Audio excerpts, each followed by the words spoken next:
નમસ્કાર દર્શક મિત્રો, આપના લોકપ્રિય કાર્યક્રમ મહામંથનમાં આપનું સ્વાગત છે। હું છું સુદાન ગઢવી। સમાજમાં વારંવાર એવી ઘટનાઓ બનતી રહે છે જેનાથી મન એવું માનવા પ્રેરાય છે કે આપણે માત્ર 21મી સદીમાં આવ્યા છીએ, પરંતુ માનસિકતા હજુ પણ 19મી સદીથી પણ વધુ જૂની છે। આ વાતનું વધુ એક ઉદાહરણ જોવા મળ્યું વિઠલાપુર ગામમાં, જેમાં એક દલિત પર અત્યાચાર ગુજારવામાં આવ્યો, જેની પાછળનું કારણ હતું કે તે કોઈ એક સમાજના ઠાઠમાઠ અપનાવતો હતો। આવું જ થયું મહારાષ્ટ્રમાં કે જ્યાં બે દલિત સગીરોને ગામના કૂવામાં નહાવા બદલ નગ્ન કરી દેવામાં આવ્યા। આવા કંઈ કેટલાય ઉદાહરણ આપી શકાય છે, પરંતુ સવાલ એ છે કે સભ્ય સમાજને આવું વર્તન શોભે છે ખરું? અને આ જ વિષય પછી આજનું મહામંથન આ શોભતું નથી। મારી સાથે ગાડી ના ખાતે હાથે તારા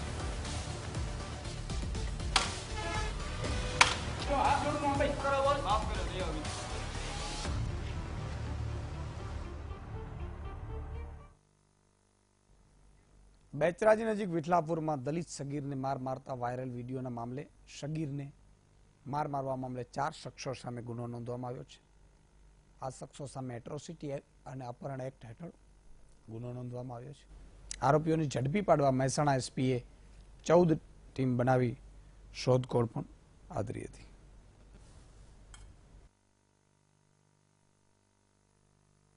સોશિયલ મીડિયામાં એક વિડીયો વાયરલ થયો છે જેની અંદર એક દલિત બાળક છે ને એની પર મારે છે બે છોકરાઓ।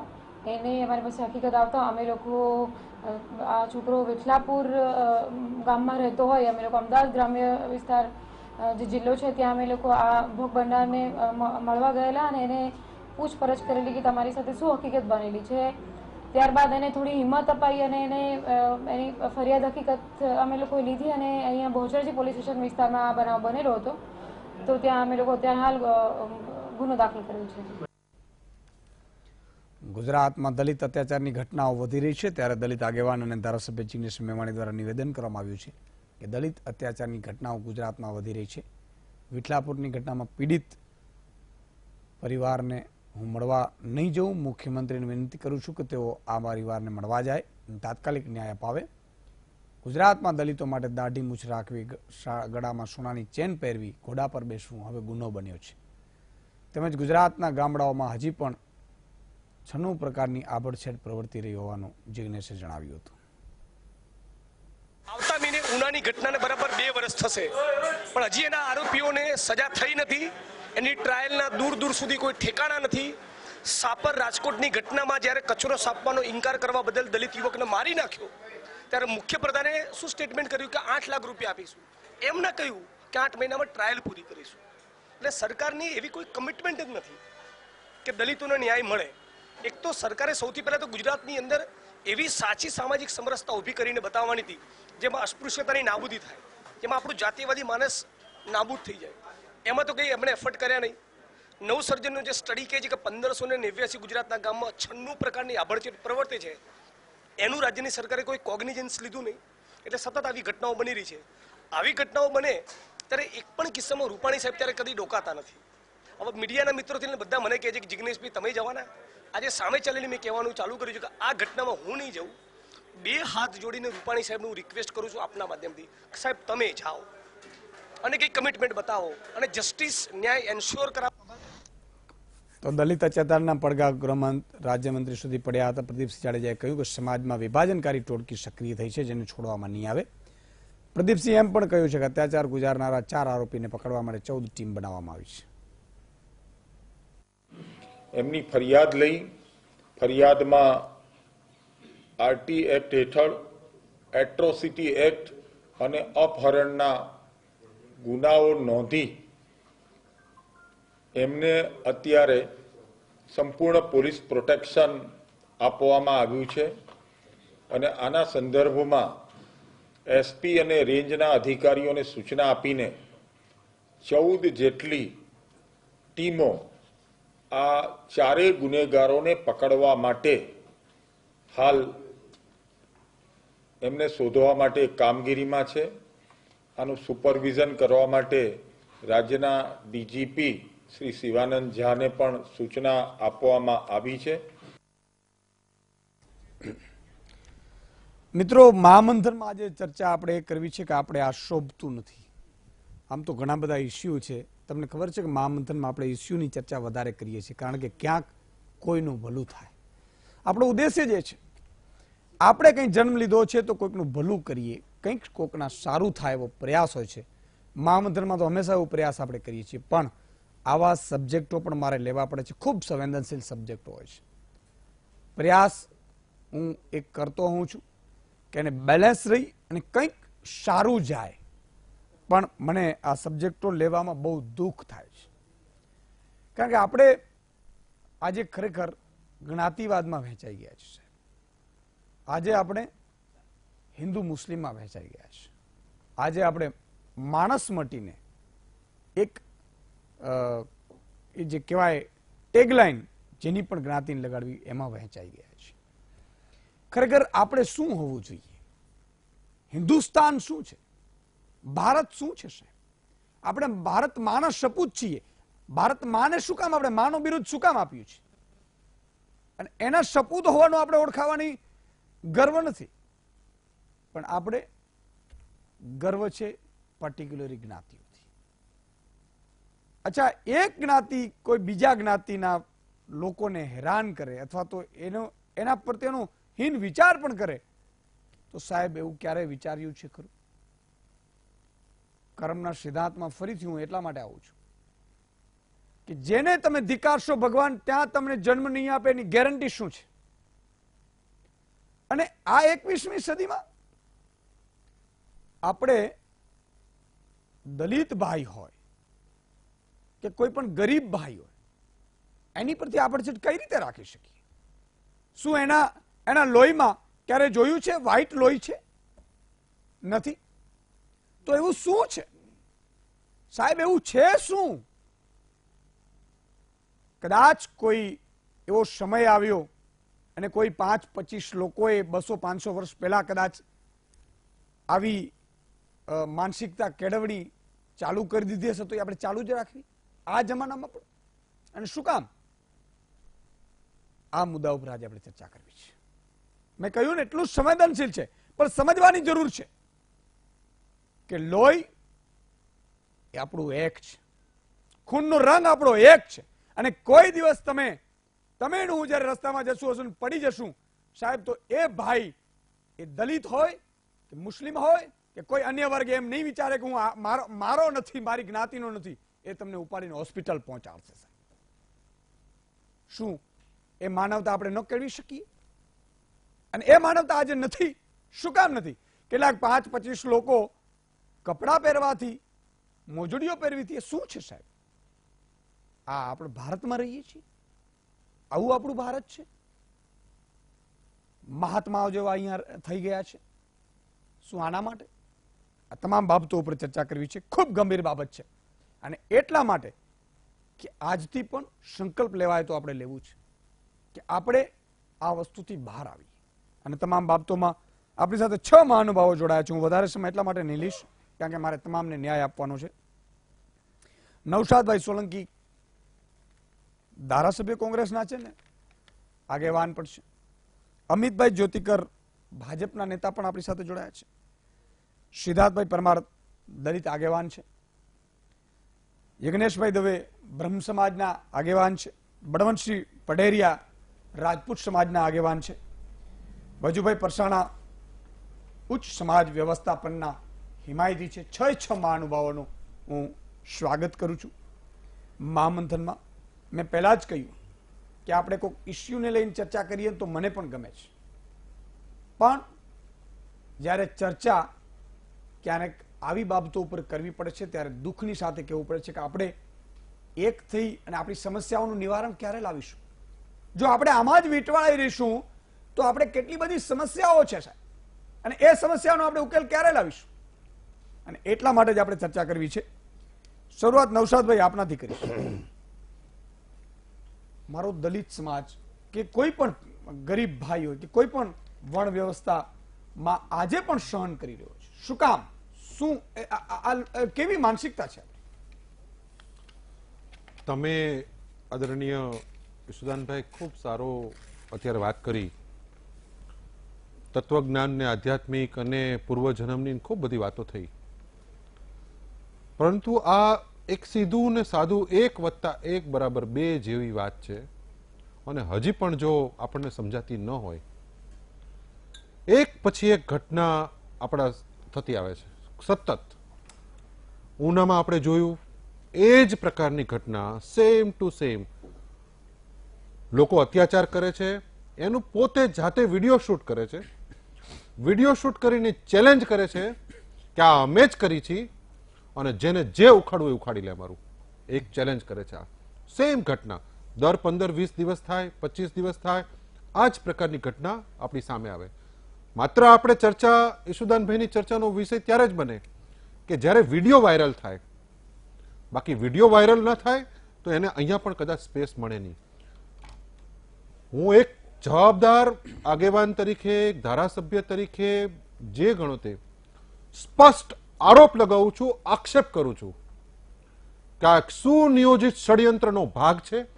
હમણાં 4 દિવસ પહેલા જ્યારે મેં શેડ્યુલ કાસ્ટ સબપ્લાન અને શેડ્યુલ ટ્રાઇબ સબપ્લાન એક્ટની મુહિમ મેં ઉપાડી છે સમગ્ર ગુજરાતની અંદર, ત્યારે મેં કીધું જ્યારે જ્યારે તમે રચનાત્મક, સર્જનાત્મક કાર્યો હાથમાં લેશો એટલે તમારી સામે અચૂક એટ્રોસિટીનો કેસ હમણાં જ આવી જવાનો તમે. અને એના 4 દિવસ નથી થયા અને આ કિસ્સો સામે આવ્યો છે. એક વર્ગ એવું ચોક્કસપણે વિચારી રહ્યો છે, શાસક વર્ગ, ભારતીય જનતા પાર્ટી અને એના જે કોઈ એની સંગઠનની કે એક પેટર્ન પ્રમાણેના આ આરોપો, આ અત્યાચારો થઈ રહ્યા છે. અને એ લોકો ઈચ્છી રહ્યા છે કે જે કોઈ દલિત કાર્યકરો હોય, દલિત આલોચકો હોય કે દલિત તત્વચિંતકો હોય, એ બધા આના ઇસ્યુમાં ચર્ચા કરે રાખે. મહામંથનમાં આ જ ચર્ચા થયા કરે. પછી એ એટ્રોસિટી હોય, દલિત મુસ્લિમ હોય, હિન્દુ મુસ્લિમ હોય, ચીન, પાકિસ્તાન, કોઈ સારા વિષય ઉપર જે આપણા પાયાના પ્રશ્નો ઉપર આપણે ચર્ચા ન કરીએ, પાયાની સમસ્યાઓ ઉપર આપણે લોકોની આંખ ન ઉગાડીએ અને આ પ્રકારના ઇસ્યુ થયા કરે. ગુજરાતની ભાજપ સરકારના ગાલ ઉપર તમતમતો તમાચો છે આ, અને જોઈ રહી છે પોતે એની નરી આંખે, કેમ કે આજે ઉનાના આરોપીઓ છૂટા દોર ફરી રહ્યા છે. એ બહાર નીકળીને ફરીથી એમના ઉપર હુમલો કરે છે, તેમ છતાં એમના જામીન નામંજૂર નથી થતા, હજી જામીન ઉપર ફરે છે. રાજકોટની આપણે ઘટના જોઈ, એની અંદર શું થયું? જિગ્નેશભાઈ વાત કરી, ગઈકાલે અમે ખૂબ 1 કલાક વાત કરી કે શું કરીએ, શું આ લોકો ઈચ્છી રહ્યા છે કે અમે શું એક્શન લઈએ, અમારી પાસે શું અપેક્ષા છે ગુજરાતની જનતાને કે ગુજરાતની સરકારને, કે અમે એવા કયા પગલા ભરીએ કે જેથી કરીને એ લોકોને ખ્યાલ આવે કે અમે, મને ખબર નથી પડતી એ લોકોની મનસા શું છે, ઓકે, શું કરવા માંગે છે લોકો. કઈ હવે એ લોકો અમારી પાસે એવી કોઈ એક્શન, એવી કોઈ અપેક્ષા રાખે છે કે અમે હવે સરકાર અને પોલીસ ઉપરથી વિશ્વાસ ગુમાવી બેઠા છીએ. અને અપરકાસ્ટ કોમ્યુનિટી જે અત્યાર સુધી જે વાત કરે છે સારી સારી વાત, સાહેબ કેમ કોઈ સામે નથી આવતું? કે ખાલી ટીવીની ડિબેટ સુધી જ આપણી ચર્ચા રાખવાની છે? કેમ આજે કોઈ સવર્ણ સમાજમાંથી ત્યાં જઈ અને સંવેદના પ્રગટ કરવા નથી જતું? ખાલી સુફિયાણી વાતોથી કામ નહીં ચાલે સાહેબ. બિલકુલ, ખાલી તમારે આવવું પડશે મેદાનમાં. જિગ્નેશભાઈ મેં નક્કી કર્યું નથી જવું ત્યાં. શું એ ગુજરાતી નથી? ગુજરાતના બાકીના લોકોની સમસ્યા નથી? કેમ ગુજરાતના લોકો ત્યાં નહીં જાય? કેમ વિજયભાઈ ત્યાં ના જાય? દલિતોને માર પડે એટલે દલિતોને જ જવાનું? કયા પ્રકારની માનસિકતામાં તમે લોકો જીવો છો? બહાર આવો, મહેરબાની કરો, બસ કરો. આટલી મારી વાત છે આપને કહેવાનું. નૌશાદભાઈનો દર્દ સમજાય તો સારું છે, કારણ કે આ દર્દ છે ને સાહેબ નાભીમાંથી નીકળી રહ્યું છે. અમિતભાઈ, હું આપના પાસે આવીશ, મેં બળવંતભાઈને પછી લઉં છું. શું કામ વારંવાર આવી ઘટનાઓ ઘટી રહી છે? શું કારણ છે? શું આપણે એને અટકાવી ન શકીએ, અથવા તો આ એક ખરેખર તમામ સમાજ માટે તમાચા સમાન ઘટનાઓ છે, એને અટકાવીનો પ્રયાસ ન કરી શકાય ગંભીરતાથી?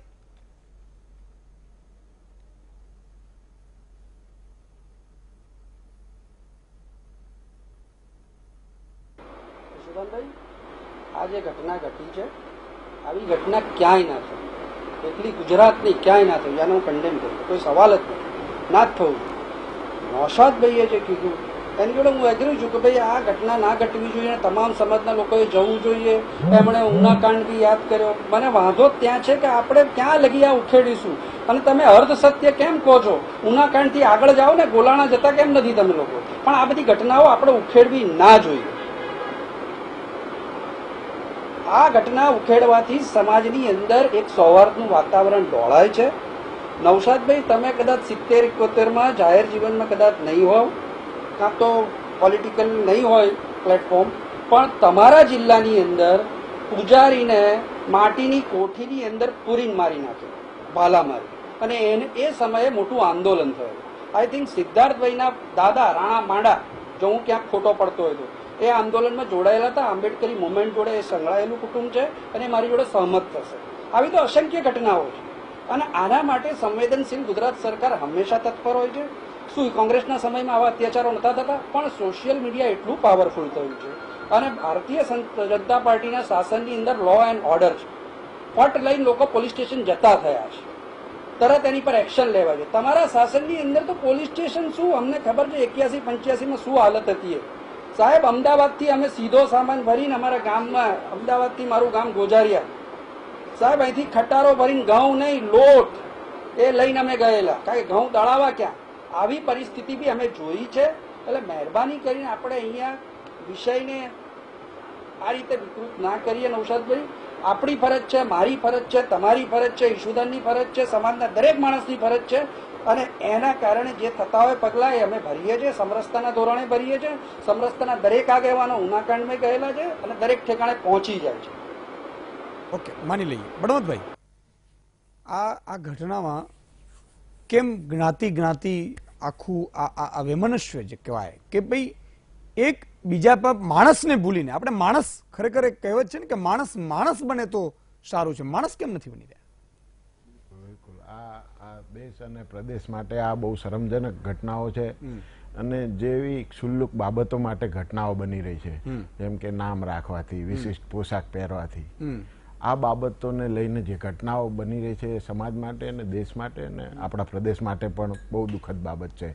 એટલે આ ઘૃણાસ્પદ બાબતોની ઘટનાને વખોડવી પડે અને એમાં આખા સમાજે, કોઈ પણ સમાજના હોય, એમાં પાછી પાની ન કરવી જોઈએ. હવે રહી વાત, આવું કેમ બને છે? આવું આ સતત બનાવો હમણાં જોઈએ છે ને આપણે, સતત છેલ્લા વર્ષોમાં સતત આ બનાવો સામે આવી રહ્યા છે. એમ ભાઈએ કહ્યું એમ આ સોશિયલ મીડિયાનો જેટલો પ્રભાવ છે એટલો દુષ્પ્રભાવ છે. એવું હું કહેવા નથી માગતો કે સોશિયલ મીડિયાના હિસાબે આવા બનાવો બને છે. આવા બનાવો સતત વર્ષોથી અને બનતા રહે છે. આ આપણા સમાજની, આપણા દેશની કમનસીબી છે કે કોઈ વ્યક્તિ દેશનો નાગરિક બનીને જીવવા માંગતો નથી અને સામાજિક વાડાઓમાં પુરાઈ રહ્યા છે અને એમાં રાજકીય પક્ષોની ભૂંડી ભૂમિકાઓ રહી છે આજ સુધી અને જે રીતે ઉપયોગ કરે છે સમાજોનો રાજકીય પક્ષો પોતાના લાભ માટે, એના આ વરવા દ્રશ્યો આપણી સામે અત્યારે આવી રહ્યા છે. ઓકે, જિગ્નેશભાઈ, આ ઘટના ઉપરથી એવું લાગે છે કે કેટલાક, ભલે આપણે શ્રવણ સમાજ, એક આ તો આમ તો હું એમ કહું છું કે આ નામ હવે ધીરે ધીરે કાઢી નાખવું જોઈએ. આપણે સમાજ બધો એક જ હોવું જોઈએ, પણ શ્રવણ સમાજના, જેમ નૌશાદભાઈએ વાત કરી કે આવી ઘટનાઓમાં ખુદ શ્રવણ સમાજે પણ આગળ આવવું જોઈએ, એના આગેવાનોએ આગળ આવવું જોઈએ, ન થવું જોઈએ એના માટે આગળ આવવું જોઈએ. કંઈક તો કોઈએ કરવું પડશે. ઈશુદાનભાઈ, વાત સાચી છે, પણ જ્યારે બંધારણ ભારતનું દરેક સમાજને સમાન ગણવાની વાત કરી રહ્યું છે, એ સમયે આવા જે પ્રશ્નો થાય કે આવા બાબતો થાય અને આ ઇસ્યુને જે ચગાવવામાં આવે, એ પદ્ધતિ ખોટી છે. બીજું હું એ કહું છું કે જ્યારે સમાજ વચ્ચે પ્રશ્ન થાય છે ને, ત્યારે જે ઇસ્યુ ઊભો થાય છે, સામાન્ય રીતે કોઈ હિન્દુ કે મુસ્લિમ એનામાં મારામારી થઈ તો એ સોશિયલ મીડિયામાં જગાયું અને પ્રશ્ન થયો. આજે દલિતને થયું કે કોઈ સવર્ણ સમાજ વચ્ચે થયું તો એ પ્રશ્ન થયો. હું એવું નથી કહેતો કે સવર્ણ સમાજે દલિતને માર્યો કે દલિતે સવર્ણ સમાજ પર ખોટી એટ્રોસિટી કરી. કોઈ પણ કેસ થશે તો એ ઇસ્યુ ચગાવવામાં આવશે. જ્યારે એક સમાજની વચ્ચે આવા જ્યારે પ્રશ્નો થાય છે કે બ્રાહ્મણની વચ્ચે કે રાજપૂતની વચ્ચે કે પટેલની વચ્ચે આવા પ્રશ્નો થાય છે તો એને સામાન્ય રીતે પોલીસમાં મારામારી કે રાયોટિંગનો ગુનો કરી અને એને સામાન્ય ગણવામાં આવે છે. આ જ ગુનો જો એક જ સમાજ વચ્ચે થયો હોત તો એને સામાન્ય ગુનો કરી નાખ્યો હોત, પણ જો સામાન્ય આ બે એવા સમાજ વચ્ચે થયો એટલે ગુનાને અસામાન્ય ગણી અને સોશિયલ મીડિયા પર ચગાવવામાં આવ્યો, રાજકીય રીતે પ્રભુત્વ આપવામાં આવ્યું. આજે બે ધારાસભ્યો એમાં કૂદી પડે અને મિનિસ્ટર કૂદી પડે અને રાજકીય રંગ આપે છે. આ પદ્ધતિ ખોટી છે. એને જ્યાં સુધી થાય ત્યાં સુધી ડાયલ્યુટ કરવો જોઈએ. સમાજને એક તો જ થશે કે જો આવા ગુનાને કે આવા પ્રશ્નોને તમે ડાયલ્યુટ કરો. નહીં, પહેરવા ઓઢવામાં ન કરે તો પછી ક્યાં કરે? એટલે પહેરવા ઓઢવા ઉપર મારામારી કરે અને એનો વિડીયો કરે તો સમાજના આગેવાનો આવે તો કોણ? એ આપની વાત સાચી છે. સમાજના આગેવાનોએ આવી અને આ ઇસ્યુને ત્યાં ને ત્યાં દબાવવો જોઈએ. એને આટલો મોટો રંગ નહીં આપવો જોઈએ કે જેથી રાજકીય રંગ બને, બે સમાજો વચ્ચે વૈમનસ્ય ઊભું થાય. આજે આ ઇસ્યુને ડાયલ્યુટ કરી શકાતો હતો. ઓકે, લોકલ ઇસ્યુ ત્યાં સમજીને ત્યાં ડાયલ્યુટ કરી શકાતો હતો. એક એટલો મોટો રંગ ચગાયો, એમાં મીડિયા પણ સામેલ છે અને સોશિયલ મીડિયા પણ સામેલ છે. સોશિયલ મીડિયાએ વધારે ચગાવ્યો, સોશિયલ મીડિયાએ ચગાવ્યો, પછી મીડિયાએ ચગાવ્યો અને પછી એને રાજકીય રંગ અપાયો, જે વસ્તુ ઉના કાંડમાં થઈ હતી. બાકી બીજી ઘણી જગ્યાએ આવી મારામારી થાય છે સમાજો વચ્ચે. આજે પટેલ સમાજ અને રાજપૂત સમાજ વચ્ચે મારામારી થઈ હતી. ભરવાડ સમાજને હમણાં લીંબડીમાં 2 દિવસ 3 કે 4 દિવસ પહેલા રાજપૂત સમાજ અને ભરવાડ સમાજ વચ્ચે મારામારીનો બનાવ એવો થયો કે સમજો કે 40 લોકોને અહીંયા અમદાવાદની સિવિલ હોસ્પિટલમાં દાખલ કર્યા હતા અને એકદમ સિરિયસ હતા. એવો પ્રશ્ન પણ થયો.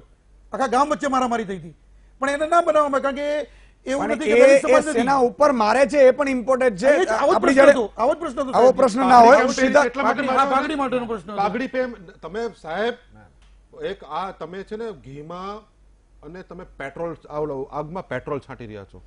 અને માફ કરજો સાહેબ જી કે આપ તો બ્રહ્મ સમાજના છો, જી વર્ણ વ્યવસ્થાના ટોપ ઉપર બેઠા છો. નહીં, સમાજ વ્યવસ્થા અને ટોપ પર એ તો સમાજ- એ વ્યવસ્થાનો ભાગ છે. નહીં. કોઈ ટોપ નથી, કોઈ બોટમ નથી, હું બધા તમને- સરખા છે. સ્થાને ના લઈ બંધારણ જાઓ. જ્યારે નહીં, નહીં, બંધારણ સરખા ગણતું હોય. મારી આપને એક જી, ચેલેન્જ જી, છે સાહેબ. જી. આપ લોકો આપના બાળકોને, એક નાનું બાળક હોય ને એને કહો કે સ્કૂલમાં તને કોઈ પૂછે ને કે તમે કેવા, તો તારે એને તમારા છોકરાને શીખડાવો. એને કહેવાનું કે હું ભંગ્યો છું, એમ તમારે કહેવાનું તમારા છોકરાને. અને પછી તમારા છોકરા સાથે શું વ્યવહાર થાય છે ને માફ કરજો, એ પણ તમારે આ અનુભવવાનું. શબ્દો- આ શબ્દો એક વાત. બિનસંસદીય છે, સુદાનભાઈ. નહીં, નહીં, એક વાત. બીજી વાત, તમને જે લાગે છે ને એમાં કૂદી પડ્યા અમે અમે આપને નથી કહેતા, નહીં, અમે આપને આમાં નથી કહેતા. બે ધારાસભ્યો આપણી કૂદી ઉપર પડ્યા. આક્ષેપ નથી કરતા. 2 ધારાસભ્યો કૂદી પડ્યા. એક વાત. બીજી વાત, આને દબાવી દેવો જોઈએ, આને બહાર આવવા દેવો જોઈએ નહીં. ઉનાની ઘટના આપને ખૂબ સામાન્ય લાગે છે, ડાયલ્યુટ કરી દેવો જોઈએ ઇસ્યુને. સાહેબ ઈશુદાનભાઈ, આ બહુ હજી વરવું સ્વરૂપ હું આગળ જોઈ રહ્યો છું આનું. આજ વાત મેં કીધી કે ભરવાડ સમાજને જ્યારે એ થયું હતું ત્યારે એ ઇસ્યુ કેમ આટલો ન ચગાવ્યો? એમાં કેમ ધારાસભ્યો ના આવ્યા કોઈ? સાહેબ તમારે જળ જમીનના પ્રશ્નો હોય, તમારી સંપત્તિના પ્રશ્નો હોય, તમારા વડવાઓથી ચાલતા એકબીજાના મર્ડર થઈ ગયેલા કિસ્સા હોય અને તમારા સ્વાભિમાન ઉપર ઘા કર્યો હોય, તમારા સ્વાભિમાન ઉપર કોઈ અસર કરી હોય, એ આખો પ્રશ્ન બીજો છે. પણ હું એક પ્રશ્ન કહું છું કે જે ભરવાડનો પ્રશ્ન થયો હતો એ પાઘડીનો જ પ્રશ્ન હતો. ગાંધીજીનો ખાલી એમને ટ્રેનમાંથી ઉતારી દેવામાં આવ્યું હતું, એમના સ્વાભિમાન ઉપર ઘા કરવામાં આવ્યો હતો. એટલા માટે આંદોલન આવડું મોટું દેશ આઝાદીનું થયું. માન્ય બાકી ધારાસભ્યશ્રી, તમે આ પ્રશ્નને આડા માર્ગે લઈ રહ્યા છો. માફ કરજો સાહેબ, તમારી જેવા અગ્રણીઓ આ ગુજરાતને છે ને એક ભભૂકતી આગમાં ઝોકી દેશે. 8 શબ્દો યાદ રાખજો. સિદ્ધાર્થભાઈ આપણી સાથે અમે જોડાયા. આગની પછી વાત આવો નથી કરતા, આપણે. અમે આને શાંત પાડવાની વાત કરી છે. સિદ્ધાર્થ, શાંત અને દબાવાય નહીં. તમારી જેવા 10 માણસોએ જવું જોઈએ. ગુજરાતને જવું પડઘે જોઈએ. પાડશો. જવું જોઈએ. ગુજરાતને તમારે પડઘે પાડશો. કે આ ખોટું થઈ રહ્યું છે અને આને તમે સજા કરો. તમારી જેવા 10 આગેવાનો ત્યાં જઈને ઉભા રહેશે તો લોકોને લાગશે કે અમે એકલા નથી. બાકી તમે આ બેઠા બેઠા કે દબાવી દો અને ચગાવો નહીં, એટલે ચગાવો નહીં એટલે તમારો કહેવાનો ભાવ શું છે? તો ચગાવીને તમે ગુજરાતને પડઘે પાડવું છે, ઇસ્યુ બનાવવો તમારે છે. કરો. તમે શું કહેવા માંગો છો? આજે બે સમાજ વચ્ચે સમાધાન ન થઈ શકે, સમાધાનથી નિકાલ ના આવી શકે. શું સમાધાન? તમે કોઈ ગયા છો ઉનામાં? તમે લોકો કોઈ આ જ્ઞાતિવાદ તમારા રાજકીય આગેવાનો સિવાય તમે કોઈ ગયા? આ પ્રશ્નને વિવાદાસ્પદ ધારાસભ્યશ્રી, મારા બનાવવા પોતાના સિવાય ઉનાના ફોટા છે, હું આપને બતાવીશ. દલિત આગેવાન આપણી સાથે જોડાયા છે. પેલા હું લઈ લઉં સિદ્ધાર્થભાઈને. સિદ્ધાર્થભાઈ, શું કહેશો?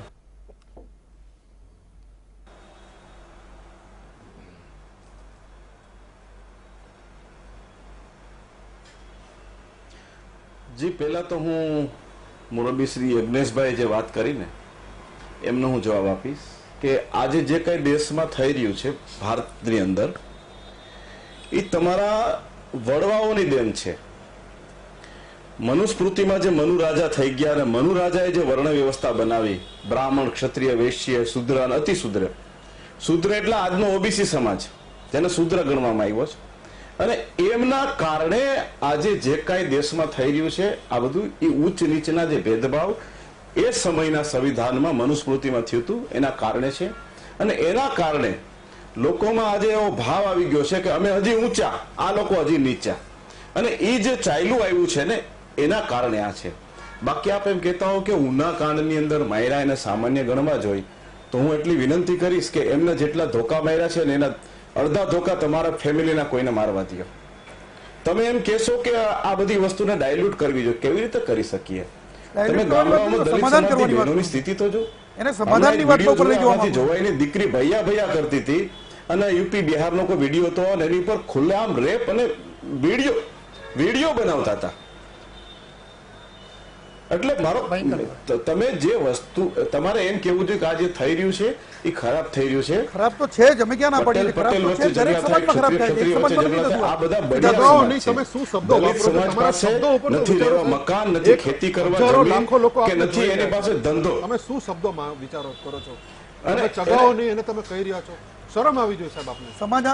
સમાજો વચ્ચે સમાધાન શક્ય છે અને સમાધાનથી આનો નિકાલ આવે. સમાધાન સિવાય નહીં, ક્યારેય આવો નિકાલ ને, આવે? જોડો, આવો. પ્રજ્ઞેશભાઈ, હું એ જ કહું મેદાનમાં છું સમાધાન કરવા કે આવો ને. સમાધાન કરી અને માનસિકતા બદલવા વાળી વાત છે. હા, એ એક માનસિકતા આંદોલન બદલવી ચલાવો ને, પડશે. માનસિકતા કારણ કે માનસિકતા 100% બદલવી પડશે. હું સહમત છું. વજુભાઈ લઈ લો પછી આવી શકું. ઈશાબદાનભાઈ, હું સમજ છું માનસિકતા બદલવા માટે. યજ્ઞેશભાઈ, જી યજ્ઞેશભાઈ, હું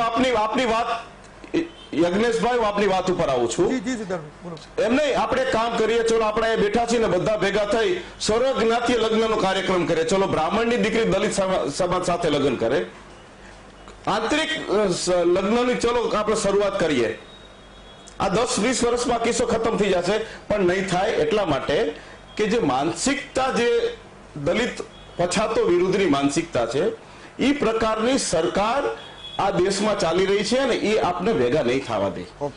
વજુભાઈ લઈ લો. મુદ્દો સારો છે, પણ આપણે મુદ્દા આવીશું. પ્રમોદભાઈ, આપની પાસે પણ આવીશ. આપણો પ્રયાસ સેકન્ડ ઇનિંગમાં એ જ રહેશે કે આપણે કઈ રીતે આગળ ભાઈચારાથી વધીએ, શું સારું થઈ શકે, શું કરવું જોઈએ, એના ઉપર જશું. વજુભાઈ, હું એટલું ચોક્કસ કહીશ કે હિન્દુસ્તાનની સમાજ વ્યવસ્થા હજારો વર્ષથી આ રીતે કર્મના આધારે, બ્રાહ્મણ, ક્ષત્રિય, વૈશ્ય, ક્ષુદ્રના આધારે એ વહેંચાયેલી હતી. કાળે ક્રમે કરીને એનો નાશ થવો જરૂરી છે. જો વિકાસ કરવો હોય તો પૂજ્ય ગાંધી બાપુના આ ક્ષણે વંદન કરવા જોઈએ કે એમણે એ જમાનામાં, એ સમયે એમના પોતાના આશ્રમમાં આટલા બધા સમાજનો વિરોધ હોવા છતાં હરિજનોને અને જે સમારકામ કરે, જે ચામડું કળવે એવા લોકોને સાથે રાખ્યા, ખોળામાં બેસાડ્યા અને એને એટલું બધું વાત્સલ્ય આપ્યું કે સમાજે ધ્યાન, અરે રાધેલો નહીં, અત્યારે તો બ્રહ્મ સમાજ છે, એ ક્યાં બીજી રીતે એમનો દાખલો લેવો જોઈએ. બ્રાહ્મણો એનું લોહી એકબીજાનું ચડી જાય. આપણે એક્સિડન્ટ થયું હોય તો શું બ્રાહ્મણનું લોહી પહેલાને નહીં ચડે? આનું લોહી, અને એક લોહી, આપણે બધા એક બાપના દીકરા છીએ, બધાનું લોહી લાલ છે. વર્ણ વ્યવસ્થા એ પાપ છે. અત્યારે આ જમાનામાં આ વર્ણ વ્યવસ્થા, આ પદ્ધતિની વ્યવસ્થા એ ખરેખર પાપ છે. વર્ણ વ્યવસ્થા વિકાસ, સમાજનો વિકાસ કદી નહીં થવા દે. હવે તો કર્મને આધારે લગભગ તૂટી રહ્યા છે. ત્યારે ગાંધી બાપુને આપણે યાદ કરવા જોઈએ. આપણે અનેક જીસસને, મોહમ્મદને, બુદ્ધને, નાયકને, નાનકને, કબીરને, આ બધા સંતોએ શું કીધું? એને વિચારો તો ખરા. સમાજ વ્યવસ્થા પણ આ લોકોને જીસસે ક્યારેય કદી ક્યાં વર્ણો એમ કીધું ખરું? મોહમ્મદે એવું કીધું ખરું કે તું મુસ્લિમ છો તો મુસ્લિમમાં 100 જ્ઞાતિઓ બીજી છે તો કઈ જ્ઞાતિનો છો? તો કે હું તો મુસ્લિમ જ છું. હિન્દુએ એવું કીધું ખરું કે તરત કહે છે કે હું બ્રાહ્મણ છું, હું પારદાર છું, હું પટેલ છું, હું કોળી છું? અરે ભાઈ, સમાજ વ્યવસ્થામાં આ ના આવે. સમાજ આ કોચલું છે, આ એક મોસંબી છે, એ એક પેશી એનો સ્વાદ એક સરખો હોવો જોઈએ. સમાજનું જ્ઞાતિનું ગૌરવ હોય. જ્ઞાતિ પોતે હું ફણાયેલી જ્ઞાતિનો છું એનું ગૌરવ હોય, પણ એનું અભિમાન ન હોવું જોઈએ. જ્ઞાતિના ચોક્કસ ગુણો છે, પણ એ વ્યવસ્થા અનુસાર સમાજ વ્યવસ્થા પણ મુજબ ચાલવા જોઈએ. અત્યારે એ વ્યવસ્થાની જરૂર નથી. અતિ ઝડપે આ જો તૂટશે નહીં તો આપણો હિન્દુ સમાજ, હિન્દુ સંસ્કૃતિ તૂટી જશે. હિન્દુસ્તાન ખુદ ખતમ થઈ જશે. માટે તમામે ભેગા મળી અને તમામ લોકોની અસ્પૃશ્યતા ગમે તેમ કરી અને હટાવવી પડશે. કારણ કે જગતને અદ્વૈત વિચારનો જો કોઈ વિચાર આપ્યો હોય, અદ્વૈતવાદનો, તો સૌથી પહેલો હિન્દુસ્તાને આપ્યો. અને અસ્પૃશ્યતા ભારોભાર જો કોઈ આપી હોય આ દુનિયામાં તો હિન્દુસ્તાને આપી છે. એટલે અદ્વૈતવાદને વિચાર કરી અને અદ્વૈતમાં પડી અને વિચારો તો હિન્દુ સંસ્કૃતિમાં સૌથી ટોચનું હોય તો એ અદ્વૈતવાદ છે. બિલકુલ, બહુ જ અગત્યની વાત છે. દર્શક મિત્રો, સામાન્ય દાખલો આપીને વિરામ લઈશ કે કદાચ કોઈ વિદેશથી કોઈ ભૂરિયો આવે, હું એટલા માટે ભૂરિયો શબ્દ વાપરું છું, સમજો. એના પાછળ તમે મારું દર્દ સમજવાની કોશિશ કરજો. કે કોઈ ગોરો આવ્યો તો આપણે એને ઘરમાં ચા પીવડાવશું. સાઉથ આફ્રિકાથી કોઈ કાળિયો આવ્યો તો આપણે એને ઘરમાં ચા પીવડાવશું, અને કોઈ કાસ્ટ પૂછતું નથી, અને કોઈ એમ કહે છે કે હા વિદેશમાંથી આવ્યા છે. તો સાહેબ આપણા જ લોકોને, આપણા સમાજનો આપણો ભાઈ કે જ્યારે હિન્દુસ્તાનને તકલીફ હતી ત્યારે તમામ ભાઈઓ એક થઈને લડ્યા હતા આઝાદી માટે, અને એ ભાઈને આપણે તુચ્છ ગણીશું, અસ્પૃશ્યતા? અને આ આજની 21મી સદીમાં સાહેબ કે જ્યાં ડિજિટલ જમાનો આવી ગયો, આ વિચારો તો ખરા કે તમારાથી ને મારાથી કોઈ ભૂલથી પણ પાપ તો નથી થતું ને. અને કદાચ માની લો કે આગળની સમસ્યાઓ હતી તો આજે આપણે બુદ્ધિશાળી નથી? અને જો બુદ્ધિશાળી હોઈએ તો શું આપણે એટલું સ્વીકાર ન કરી શકીએ? આ ગ્લાસમાં તમામ પાણી ન પી શકે? અને કેમ ન પી શકે સાહેબ? એમાં શું છે મને એ સમજાવો. હું હજી પણ ફરીને આવું છું કે ચામડી પણ એ છે, હાડ માંસ ચામડાના આપણે બનેલા છીએ તમામ, અને તમામે આ દુનિયા છોડીને જવાનું છે. તો બી આપણે આપણા જ દેશમાં આપણા જ પાડોશીને, આપણા જ ભાઈને આપણે કોઈ ના કોઈ રીતે તૃષ ગણીએ છીએ, અને પેલા ગોરાને આપણે બેસાડીએ છીએ ઘરમાં, અને એને આપણે પાણી પણ આપણા ગ્લાસથી આપીએ છીએ. મને લાગે છે કે ક્યાંક આપણી માનસિકતામાં ફેરફાર કરવાની જરૂર છે. આ તમામ બાબતો પર આવીશું વિરામ બાદ. ગાડી ના ખાતે હાથે તારા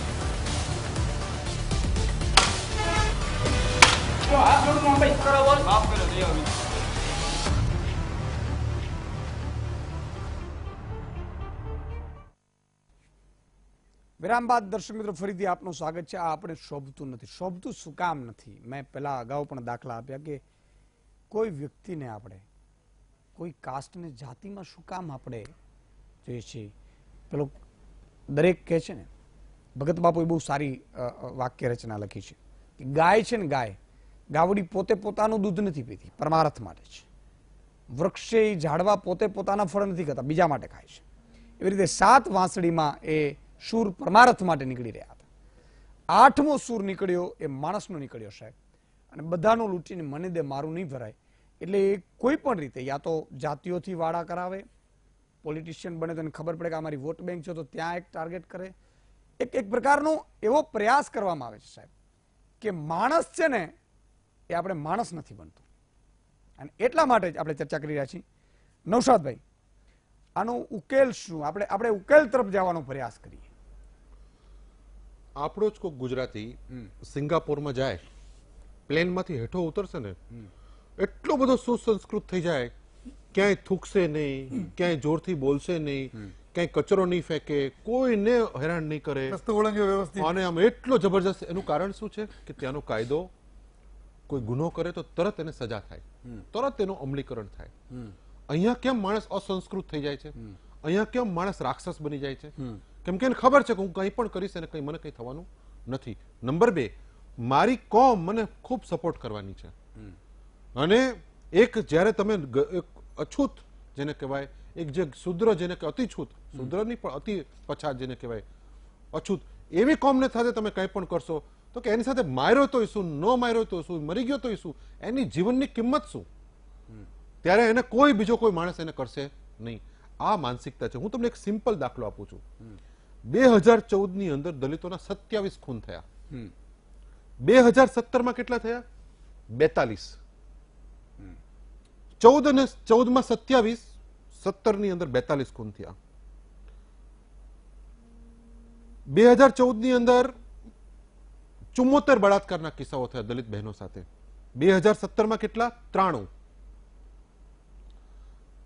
ટોટલ કેસ તમે વિચારો તો 2014ની અંદર 1122 કેસ અને 2017માં 1519 કેસ. આ ગ્રાફ શું સૂચવે છે? એકદમ ઉછાળો 3 વર્ષમાં કેમ આવ્યો? ઓકે, કંઈક તો આની પાછળનું લોજિક, કે આપણે એની પાછળ વિચારવાનું નહીં. 27 ખૂનમાંથી 42 ખૂને પહોંચી ગયા 3 વર્ષમાં. એવું તો શું થયું? એટલે પ્રોપેગેન્ડા છે, એક સુનિયોજિત ષડયંત્ર છે. એક જ પેટર્નથી કામ થઈ રહ્યું છે. અમિતભાઈ, એક વાત નૌશાદભાઈની જો ગૌર કરીએ તો વિડીયો બનાવીને સોશિયલ મીડિયા ઉપર મૂકવા અને એક પ્રકારનો માહોલ બગાડવાનો જો પ્રયાસ થતો હોય, જો એ કોઈ પ્રોપેગેન્ડા હોય તો હું કહું છું ગંભીર બાબત છે અને સરકાર માટે અને એ પાર્ટી માટે પણ, કારણ કે આ એક્શન એટલા માટે કે એમણે આંકડા ગણાવ્યા એ વધારે જો હોય તો એ ગંભીર બાબત તો કહી શકાય. સાહેબ આંકડા મારી જોડે છે, હું એમના પ્રશ્નોનો જવાબ આપું છું. સુદાનભાઈ હલો,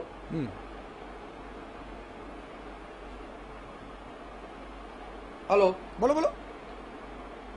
ઈશુદાનભાઈ, નૌશાદભાઈ જે આંકડાની વાત કરે છે, નૌશાદભાઈ જે આંકડાની વાત કરે છે, તમને એક માનસિક ફોબિયા થઈ ગયો છે. કઈ બી ઘટના ઘટત કે સંઘવાળાએ કરી, ભાજપવાળાએ કરી, આ ઘટના ઘટી એ ખોટી છે. હું ફરી વાર કહું છું, આવી ક્યાંય ના થવી જોઈએ ને એના માટે જે કરવાનું થાય એના માટે સૌથી પહેલો હું આવીશ સમરસતા માટે, અને મારી જોડે બીજા આવવા જોઈએ, તો જ આ ઘટનાનું નિર્મૂલન થાય. તમે સાહેબ ગાળો જ બોલવાની વાત કરશો, તમે આગળ કેમ આવતા નથી? તમે એને પોલિટિકલ કેમ વ્યૂ આપી દો? સાહેબ તમે બિહારની અંદર જે બાથાપુરની ઘટના કરી, એમણે એમ કીધું ઉનાકાંડનો જામીન પર છૂટે છે, એ તો કાનૂની વિધ છે. 113 આરોપી બિહારના છોડી મૂક્યા. 90ની સાલની અંદર બિહારની અંદર જે નિયુક્તિ થઈ સરકારી અધિકારીની ક્લાસ 1 ની એક બી અધિકારી નથી. કેરળની અંદર દલિત છોકરી LLB લો ની સ્ટુડન્ટ. ના ના એવું નહીં. ગુજરાતની તમે એકલા નહીં સાહેબ, મારા તમે ગુજરાતને મને વાંધો નથી. ઈશુદાનભાઈ ને વાંધો ના હોય તો આપણે MP ઉપર, બિહાર ઉપર, યુપી ઉપર ચર્ચા કરીએ. ગુજરાતની ગરિમા ચલ બરાબર. જી તમે મધ્યપ્રદેશની કેમ વાત ના કરી? કેમ બિહાર ઉપર લઈ ગયા? તમે બોલતા તારો હું બોલતો નતો, એટલા માટે કહું. યુપી ની અંદર 8066 કેસો છે, બિહારની અંદર 7874. હું ગુજરાતની વાત કરું, તમે ગુજરાતની વાત કરો છો ને, હું ગુજરાતની વાત કરું. ગુજરાતની અંદર તમારા શાસનની અંદર કેટલા કેસો હતા અને અમારા શાસનમાં કેટલા છેલ્લા 20 વર્ષમાં, એની કમ્પેર કરવી છે તમારે. પણ એ બધી કમ્પેર કરવાની અંદર સમાજમાં સૌહાર્દ આના માટે બોલો. સારું શું કરી શકાય? મેં કહ્યું એમ. સાંભળો તમે 19 મને બોલવા તો આ એ જ કહું છું, એની જ વાત કરું છું. તમે 1954 નાગરિક આ શું કરી શકાય એનો જવાબ આપો. 1954 નાગરિક સંરક્ષણ ધારો લાયા. એ વખતે બાબા સાહેબે કીધેલું કે આ સંરક્ષણ ધારો ના ચાલે, આના માટે કડક કાયદા કરે, પણ તમે કરી નહીં. તમને એ ગટ્સ જ નથી. તમે વોટ બેંકનો ઉપયોગ કર્યો. તમે અસ્પૃશ્યતા નિવારણ, તમારી કોંગ્રેસની સ્થાપના 1885માં થઈ અને 39 વર્ષ પછી તમને અસ્પૃશ્ય યાદ આવે અને અસ્પૃશ્યતા નિવારણનો ઠરાવ કર્યો. તમે એ જ વખતે કર્યું હોત તો આજે આ સ્થિતિ આવી ના હોત. આ સ્થિતિથી આપણે ઘણા ડેવલપ થઈ શક્યા હોત. પાયાની ઈટ જ તમે ખોટી મૂકી છે. તમે નાગરિક સંરક્ષણ ધારાની વાત આવી, તારે આંબેડકર સાહેબે એમને ક્રિટિસાઇઝ કરી. સાહેબ એના મૂળમાં તો જવું પડે ને. અત્યારની વાત, એમણે કરેલા પાપોના લીધે અમારે આ બધું ભોગવવું પડે છે. છેલ્લા 20 વર્ષથી ગુજરાતની અંદર દલિતોની પરિસ્થિતિ તમે જોઈ લો ને, અધર સ્ટેટની જોઈ લો. અને બીજું હરિજન સેવક સંઘની, હમણાં મારા મિત્રએ કીધી, હરિજન સેવક સંઘે એમની ફ્રેન્ચાઇઝી કઈ બી હોત સમાધાન કરવા પહોંચી જાય. દલિતોની પર અત્યાચાર થયા, ચલો એમને એક સ્કૂલ આપી દો, એક શાળા આપી દો કે એક મંદિર આપી દો, અલગ કરવાની વાત કરે. જયારે આંબેડકર સાહેબ એમ કહેતા અલગ નહીં, અમારે એ જ મંદિર જોઈએ જે મંદિરમાં તમે જાઓ છો, અમારે એ જ કૂવો જોઈએ જેમાં તમે જ પાણી ભરો છો, અને અમારે એ જ સ્કૂલ જોઈએ જેમાં તમારા દીકરા ભણે છે. આ એક કૂવો, એક મંદિર અને એક સ્મશાનની જે વાત લઈને આજે સમરસતાના જે અમે લોકો નીકળ્યા છે એ આંબેડકર સાહેબની દેનના કારણે. તમે હરિજન સેવક સંઘે તો અલગ આપવાની વાત કરી. તમે તો અલગ કઈ બી હોત અલગ, કઈ બી હોય તો અલગ. આજે આ બધા જે તમારા મૂળિયા છે, તમે જે બી વાયા છે, જે વટવૃક્ષ થયું છે ને, એના કારણે ગુજરાતની પ્રજા ભોગવે છે. નૌશાદ હરિજન સેવક સંઘના પ્રમુખ કોણ છે ખ્યાલ છે આપને? આજે પ્રમુખ કોણ છે? જી આનંદીબેનના જમાય છે આપના, એ એના પ્રમુખ છે આજે. હું આંબેડકર રાઈટ મુવમેન્ટ નો માણસ છું. સાંભળો સાહેબ, સાંભળો, એ તો હમણાં આયા હશે વર્ષોથી હરિજન સેવક. પછી એમના ઈશ્વરભાઈ પટેલ હરિજન સેવક એમના ફાધર હતા. કર્યું છે સાહેબ મારા. એના જે છાત્રાલયના ગૃહપતિ હોય એ લોકોને જે એમણે ટિકિટ આપી છે, એમને કોઈ આંબેડકર, અરે સાહેબ મારા ખ્યાલ પ્રમાણે સિદ્ધાર્થભાઈ મારી જોડે એગ્રી થશે, કારણ કે આંબેડકરી મુવમેન્ટના માણસ હોય. હું ક્યાંય ખોટો હોય તો સિદ્ધાર્થભાઈ મને કરેક્ટ કરશે. ઓકે, સિદ્ધાર્થભાઈ કઈ કહેવા માંગે છે?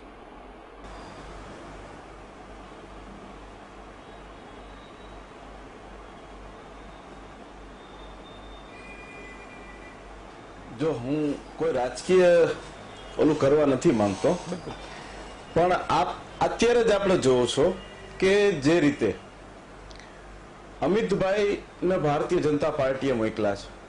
આજે અમિતભાઈ ને નૌશાદભાઈ ની વચ્ચેની ચર્ચામાં બંને વચ્ચે મંદુક થશે, એના ટેકેદારો વચ્ચે મંદુક થશે. આ જ સિસ્ટમ ભારતીય જનતા પાર્ટીની છે. ભારતીય જનતા પાર્ટી બીજી ડિબેટમાં અન્ય જ્ઞાતિના લોકોને મોકલે છે, આમાં કેમ અમિતભાઈને જ મોકલા? કારણ કે હું અમિતભાઈ અને નૌશાદભાઈ ઝઘડો કર્યા રાખીએ. આ જ સિસ્ટમ ભારતીય જનતા પાર્ટીએ સમાજમાં ઊભી કરી છે.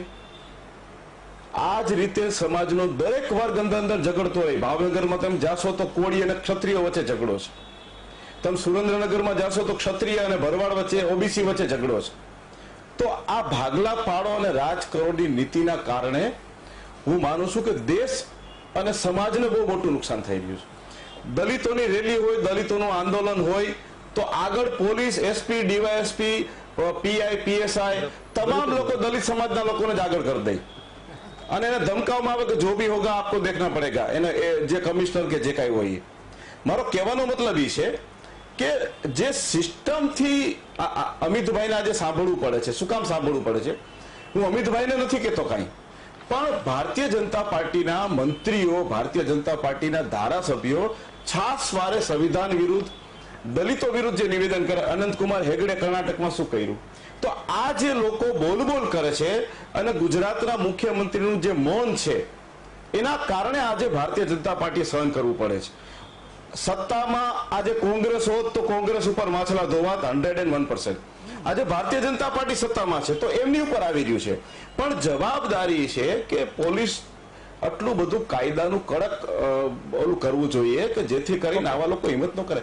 આજે તમે જોવું યાર કે છાસવારે હિંમતભેર વિડીયો વાયરલ કરી રહ્યા છે.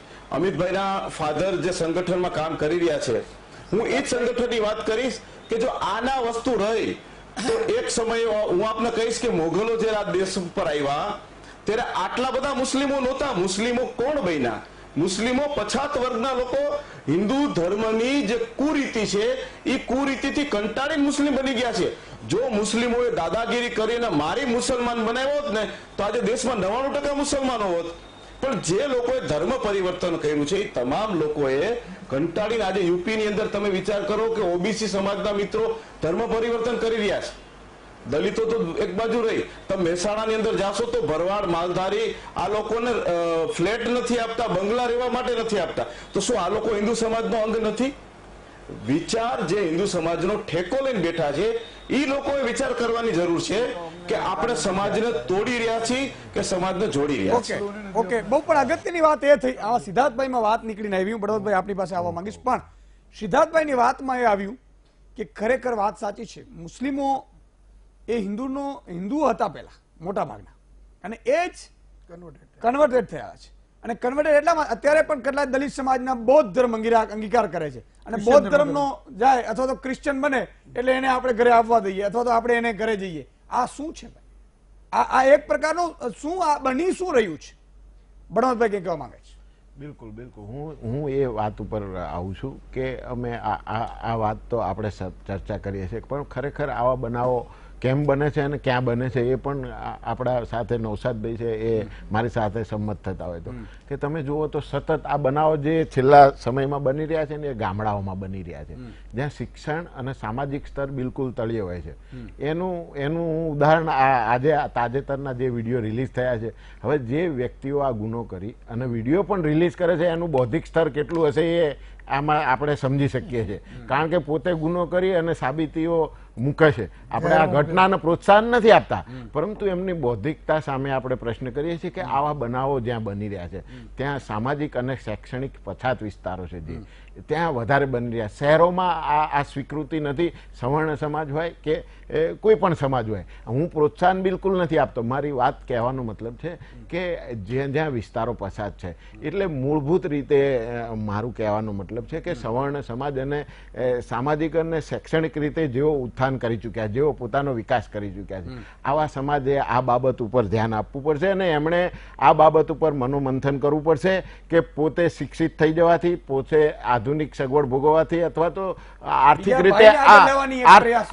રીતે ઉન્નત થવાથી તમારી સમસ્યા તમે સુખી નથી થઈ જવાના. તમારી સમસ્યાનો અંત નથી. હું મારી વાત પૂરી કરું ઝડપથી.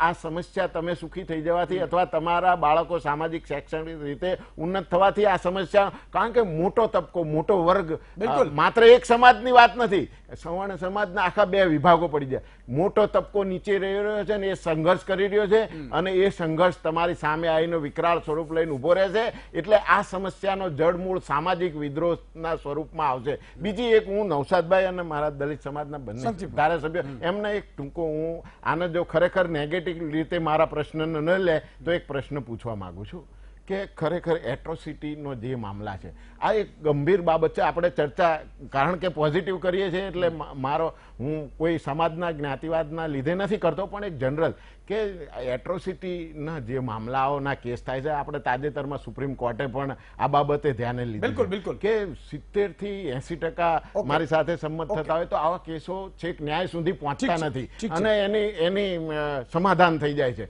હવે આ જ મુદ્દો એક, તમને એવું નથી લાગતું બંનેમાં કે આ મુદ્દો પ્રોત્સાહન આપે છે ગુનાઓને? કારણ કે તમે છેલ્લે જઈને સમાધાન કરી લો એટલે કાયદાને નબળો તો તમે કરો છો, એનો મતલબ એટ્રોસિટીનો દુરુપયોગ પણ થઈ રહ્યો છે. એ બાબત પણ આ સમાજે અમારી સાથે ધ્યાને રાખવું જોઈએ. સમય એક નાનકડા વિરામનો થયો છે. ફરીથી ત્રણેય મહાનુભાવોને પણ લેવાનો પ્રયાસ કરીશ સંક્ષિપ્તમાં.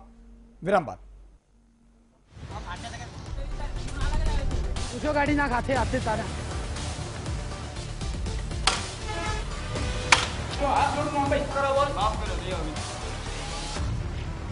જો ગાડીના હાથે હાથે તારા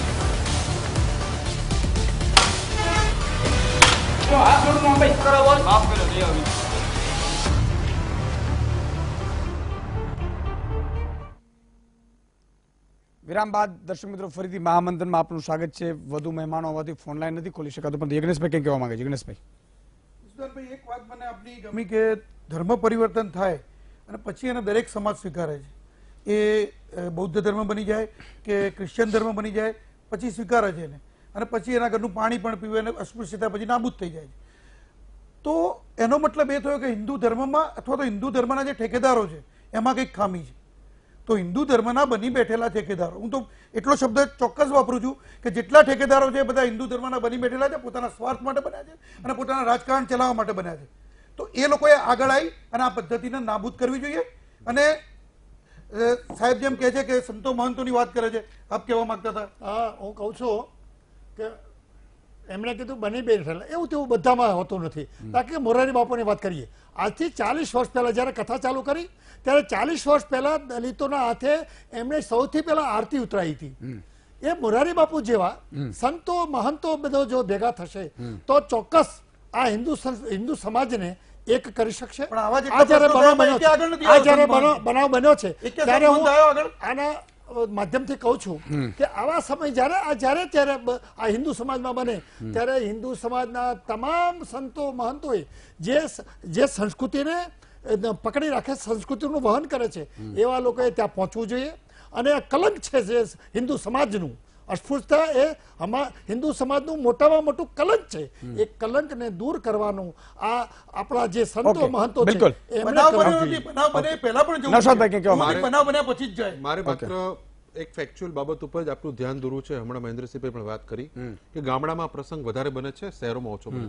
શહેરમાં એક જુદું સ્વરૂપ આપને જોવા મળે છે. હમણાં જ અમદાવાદમાં થોડા દિવસ પહેલા એક ભાઈ આપણો વાલ્મીકી સમાજનો એ મેનહોલમાં કામ કરતા ઉતર્યો અને મરી ગયો.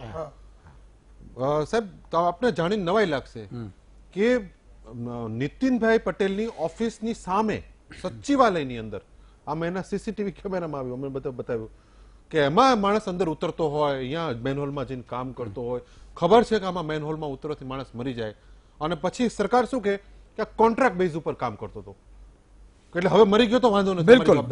બિલકુલ આ પ્રકારની આ શહેરી સમયનો આ એક પ્રકારની શહેરી હત્યા છે. સમયનો અભાવ છે, પણ છ મહાનુભાવોને હું વિનંતી કરીશ કે 3 સેકન્ડમાં સંકલ્પ લેશું આપણે કે શરૂઆત આપણાથી કરીએ છીએ અને આપણાથી એવી શરૂઆત કરીએ કે સમાજમાં માણસને જોઈએ આપણે. એટલે હું તમામને વિનંતી કરું છું, લાખો દર્શકો જોઈ રહ્યા છે. મને હમણાં અશ્વિનભાઈ ભેસાણીયાએ કીધું કે અમે આખું ગામ ઈશુદાનભાઈ જોઈએ છે. બહુ આનંદની વાત છે, પણ મારો ઉદ્દેશ્ય એ જ હોય છે, ટીઆરપી નથી હોતો. મારો ઉદ્દેશ્ય છે સમાજમાં કંઈક સારું કરી છૂટવું. સાહેબ, ક્યાંય પણ હોઈએ આપણે સારું શું કરી શકીએ? બનાવ બનવાની તમે છકડો રિક્ષા હાંકતા હો અને સાહેબ કોઈ ગરીબના ખિસ્સામાં રૂપિયો ન હોય ને 5 રૂપિયા તો એને છોડી દેશો ને કે મારે ટિકિટ નથી જોતી, તો એ પણ સારું કામ છે સાહેબ. 5 રૂપિયા ઇમ્પોર્ટન્ટ નથી, પણ ભગવાનને એવો વિશ્વાસ હશે કે મારો આ સંતાન છે એ આને ગરીબને મફતમાં લઈ જશે. એ ભગવાનને વિશ્વાસ છે ને એટલે તમારા ઉપર એને વિશ્વાસ કર્યો છે. આજે લોકો તમારી પાસે માંગવા આવે ને ત્યારે સમજવાનું કે શું કામ માંગવા આવે છે.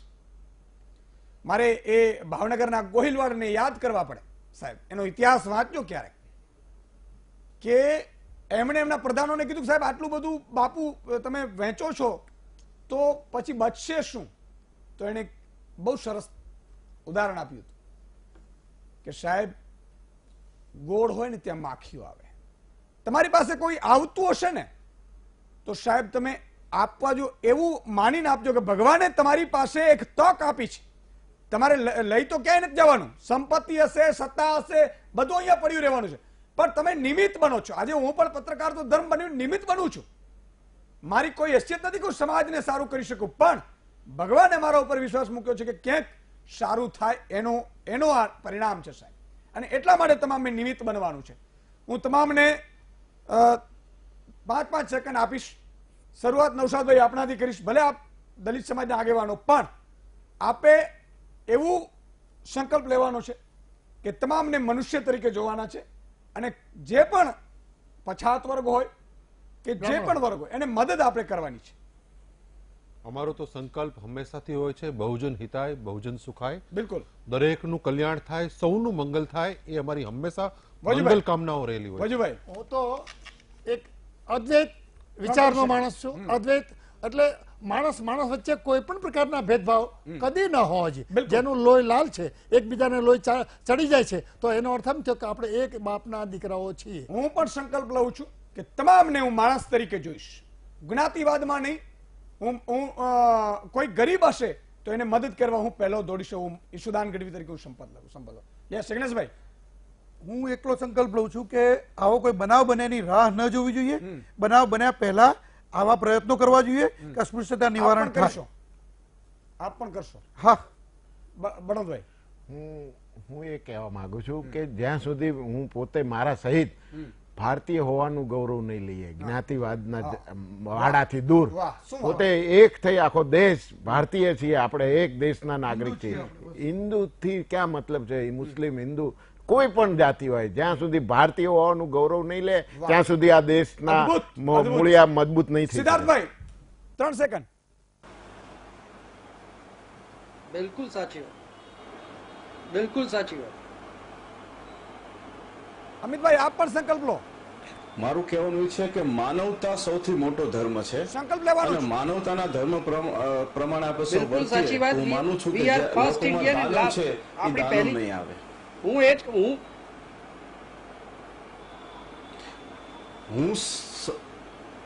હું નૌશાદભાઈ ને સિદ્ધાર્થભાઈ તો મનુષ્ય છીએ અને બીજાને મનુષ્ય ગણવા તૈયાર જ છીએ, પણ આ સમાજની અંદર કેટલાક એવા વિઘ્ન સંતોષી લોકો છે એ બી આ બાબતમાં સમજે તો વધારે યોગ્ય છે.